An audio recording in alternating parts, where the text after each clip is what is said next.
పప్పు మామిడికాయ వండుతున్నాను. పప్పు ముందుగా వేసేసుకోవాలి. పప్పు వేసుకుంటేనే కమ్మగా ఉంటుంది. కొంచెం ఎరుపు రంగు వచ్చేదాకా వేసుకుంటే పప్పు బాగుంటుంది. వేగిపోయింది. ఇప్పుడు మనం కడిగేసుకుందాం.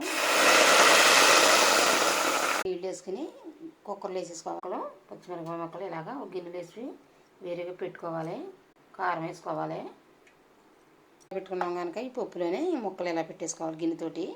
ఇందులో ఇంకా టమాటాలు ఏమి వేయట్లేదు. ఒక 3 కానీ 4 కానీ విజిల్ వేయించుకోవాలి. ఉడికిపోయింది. ఇప్పుడు గిన్నెలో ఇవన్నీ తీసేసుకుని ఇందులో వేసేసుకోవాలి. కొంచెం కళ్ళుప్పు వేసుకుందాం. పప్పు ఉడికిపోయింది. ఇప్పుడు తాలింపు వేసుకుందాం. మిరపకాయలు వేసుకుందాం. అవి ఇలాంటి పప్పుల్లోకి బాగుంటాయి.